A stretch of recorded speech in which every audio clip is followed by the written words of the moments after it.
Welcome to Incredible Idaho. Hi, I'm Margot Hemingway, and my father Jack, who usually hosts this show, is off doing what he does best, enjoying the spectacular mountains and rivers of Idaho. It's a love of the outdoors that he's passed on to all of us. It began in 1939, when my grandfather, Ernest Hemingway, discovered the quiet beauty of the Wood River Valley. A friend of his passed away that fall, and he wrote a poignant dedication that seems to speak to us all of the unmatched splendor of autumn in Idaho. Best of all, he loved the fall. The leaves yellow on the cottonwoods, leaves floating on the trout streams and above the hills, the high blue windless sky. Now he will be a part of them forever. Ernest Hemingway, 1939. But we Hemingways are not the only ones to fall under the spell of an autumn day in the Wood River Valley.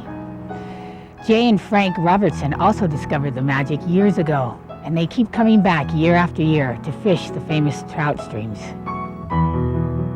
I don't know. I think the beauty of the place, the peace and quiet, and then the challenge of trying to catch a fish, you know, and working with the bugs and, you know, sort of paddling around, and it's just so beautiful. It's all so beautiful. I think it's just heaven here. It really is. This particular part of paradise is known as Silver Creek. It begins below the towering Pioneer Mountains, bubbling up from a series of natural springs on the valley floor. The pools gradually meld, stretching into a serene stream that glides gently past banks rich with marsh grasses and cattails, rustling and whispering in the early autumn breeze. Jay and Frank are floating this peaceful segment of the river courtesy of a private landowner, along with their friend, fishing guide David Glasscock. He tells me what I'm doing wrong in my casting. That's good, thank you. And he ties my flies on. He's sort of like a nanny, in a way. Pulls me around in the weeds. It's just wonderful. I tell you, you do so much better with him than without him. It's like from 10% to 100%. Well, I really enjoy fishing Silver Creek. It's probably one of the best spring creeks in the country. It has provides for great dry fly fishing, and is quite a challenge to fish. Bad. It's a challenge that won't easily intimidate Jay. According to her husband Frank, this particular grandmother approaches fly fishing with all the energy and curiosity of one devoted to discovering everything life has to offer. Of course, Jay has always been enthusiastic about whatever she was doing, and she really enjoys this, and it's something she can have some fun at and do well, which she does. Oh, got it.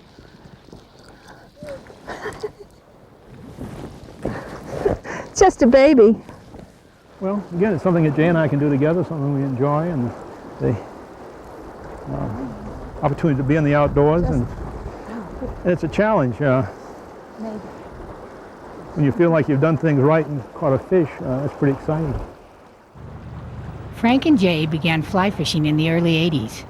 They had returned to Idaho after several years of living in various parts of the country, places that offered very little opportunity to fish. Husband and wife took up the sport together, and now, these days, their camper can be found parked near some of the most spectacular fly fishing streams in the West, and has become their home away from home, complete with bed, breakfast, and tiny winged bugs called flies. You know, after you lose about 3 or 4 or 5 or 6 flies when you're learning, and they cost maybe $1.50 a piece. You can invest a lot of money in flies. It's just as easy to you know, tie some of your own. I just love to buy all of this fly tying material. I've got more than I'd ever use in my lifetime, you know. You finding anything down there? Afternoon finds them fishing the Bigwood River. For the most part, the Robertsons are both retired now. Frank from a career as an engineer and Jay from her position as president on the board of a nonprofit agency. At this season in their lives, fly fishing has become a favorite pastime pursuit. But in their working years, it sometimes served as a sort of refuge, a time of solitude to escape daily pressures and provide an undemanding sanctuary to sort out problems. And what better place to find solace than the beautiful rivers and streams of Idaho? I think it's just a fabulous way to relax. When things were, you know, really popping at our favorite agency, this was my salvation. It really and truly was. I could come out here and fish and think things through, and it gives you it sort of recharges you. I guess that would be the thing that I would think would be, you know, great for women. As much as it is for men, I'm sure it's no different for men. You know, it's such an emotional sort of high to fish. It's almost like getting religion.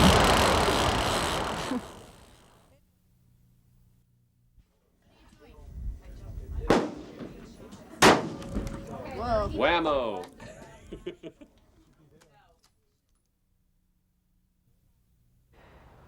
Jay Robertson would like to see more women get involved in outdoor sports, like fly fishing, and so would I. For the most part, the combination of women in the outdoors has been largely ignored, particularly when it comes to hunting. Outdoor clothing, gear, and especially firearms have traditionally all been built to accommodate the larger, heavier, and generally stronger proportions of a man's body. But it's not the lack of suitable equipment that has been the major deterrent keeping women from taking up the sport. Rather, research has shown that it's been a lack of opportunity to learn hunting skills.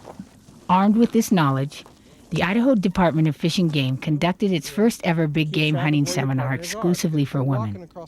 They just wanted to learn with other women. They feel less intimidated with other women.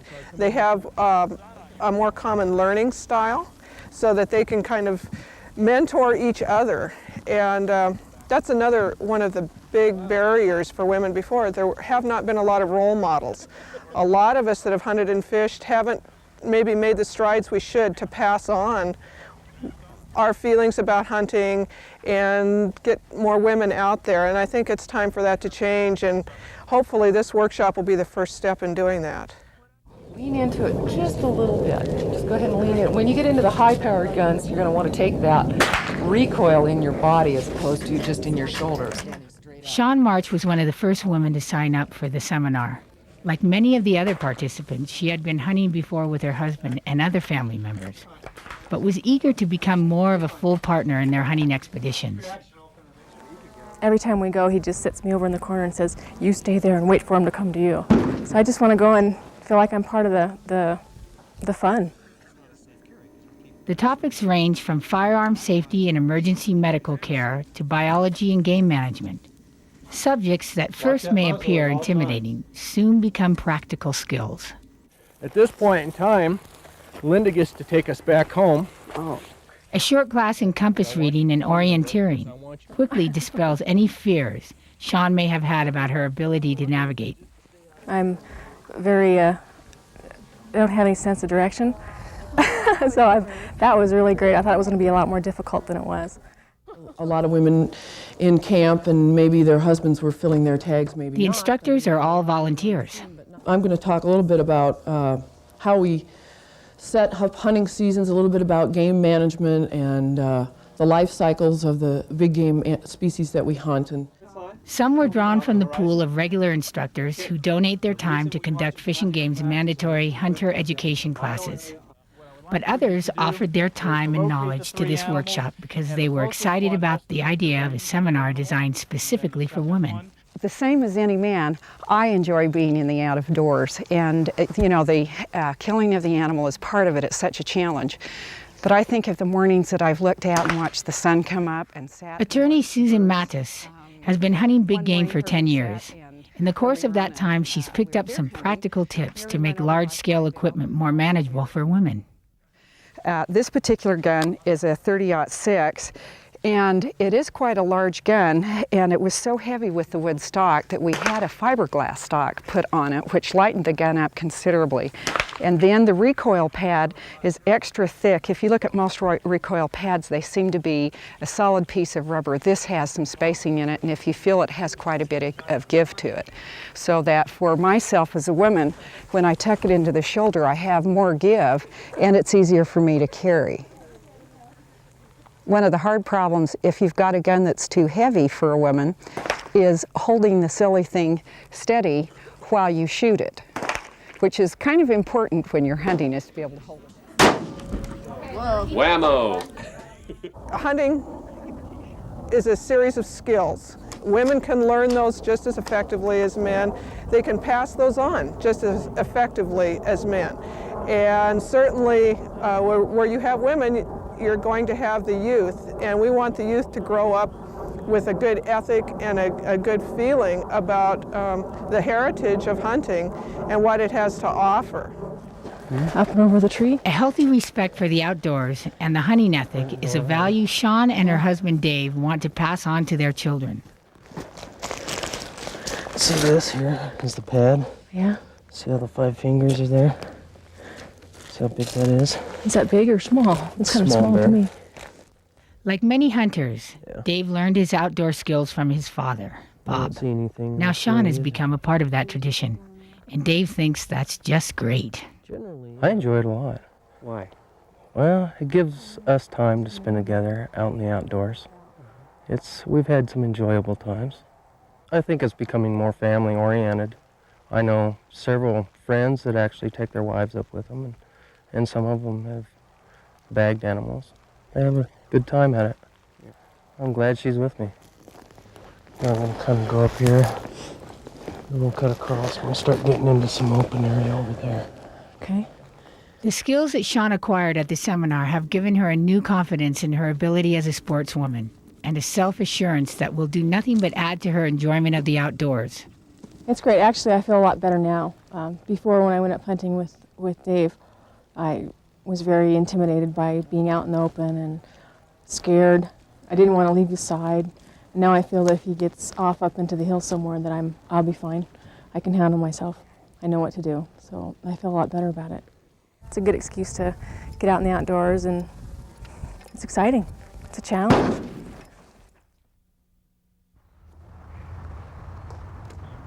Thor.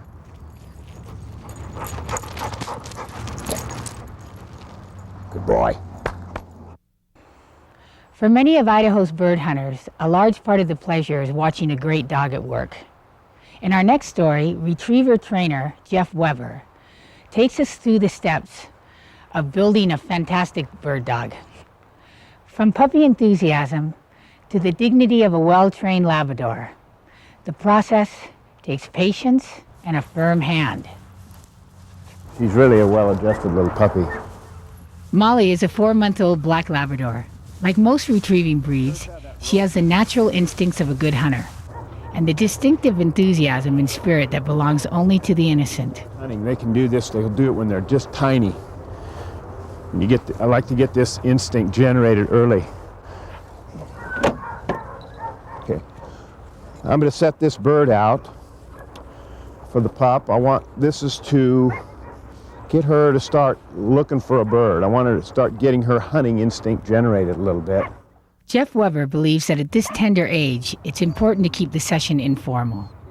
Not really a training lesson, but more of a game. Okay. I give her a little release command, okay, which means go on. I want her to just worry about or be concerned about her interest in that bird and the fact that she's real loose and happy and comfortable down here.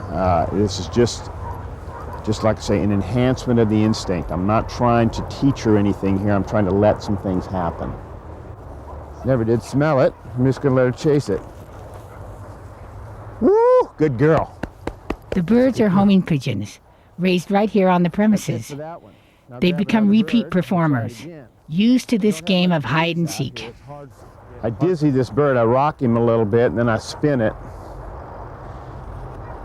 And then I tuck the head under the wing and lay the bird on that wing.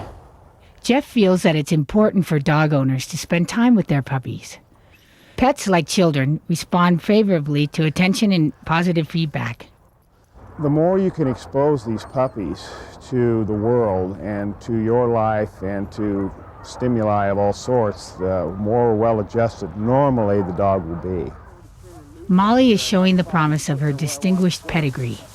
She's already displaying the tendency to look for something and is just beginning to use her nose. She's not smelling it. Just hardly any breeze. There, she finally smelled the bird right there.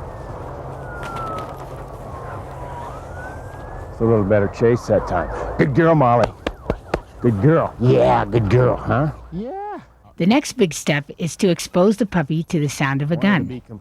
Jeff sends Molly in happy pursuit of a dead bird, and while she's en route, he shoots off a blank. There's a lot of different ways you can... Here! Whoop, whoop. Had a girl. Yeah, it's a good girl. Oh, yes, pretty good, huh? Yeah. A lot of different ways you can expose your dog to the sound of the gun, but this is kind of a way you can mix in a lot of different things. As long as the dog's experiencing something pleasant. A couple of more retrieves and the short session is brought to a close. Trying to do here. Good girl. Woo, good girl. Yes. Jeff says it's important to keep the puppy eager and not to make the lessons a chore. You get just as much out of giving them 2 or 3 of these as you do out of giving them 6 or 7. When the dogs are older, the sessions become more formal. Chevy is about a year old. He's a yellow Labrador that has learned the basics of retrieving, but is about to receive his first lesson in obedience training. I want to teach this guy to heel, which is to not pull on the end of that lead as I walk along with him, and sit automatically when I stop. I mix those two things together when I initially start him into a leash routine. And he has no idea that I want him back at my side. I thought you can see that. So I'm going to walk along with him. The most important part of this technique of teaching the dog to heel is you give the dog a slack lead to let him get out there, and then you change directions on him. It doesn't take long before Chevy is watching Jeff carefully and keeping close to his side. After a few well-executed turns, Jeff adds the sit command. Sit. Sit. Good boy. Most Labradors have a pretty sound temperament, you know. Normally they'll have adequate instincts and they'll be quite trainable. Not always. You find some that are difficult, but most of them, as a rule, have those capabilities. You know. Also, usually they make nice companion dogs. You know, they're pretty gentle temperaments around children. Make a nice family dog. Eventually, the reckless enthusiasm of a puppy and the gentle confusion of obedience training becomes molded into the solemn dignity of a finished dog. Meet Thor, a 1.5-year-old black Labrador that possesses all of the restraint and composure of the legendary Norse god for whom he was named. Stay. Trained dog ought to heel, sit, stay.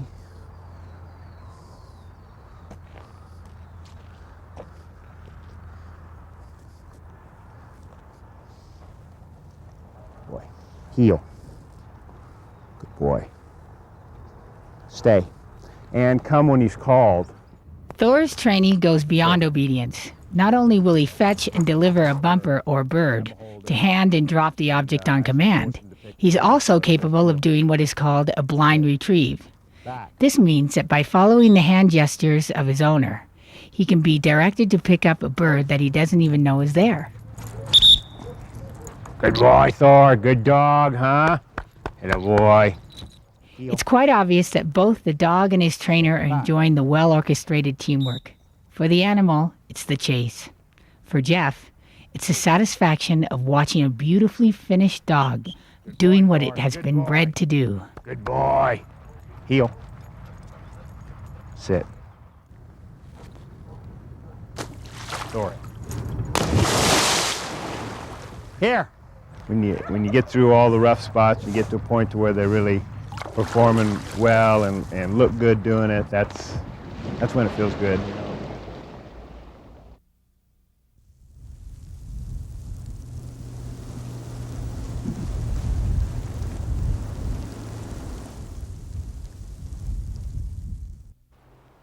We close our show tonight with the golden splendor of autumn in Idaho.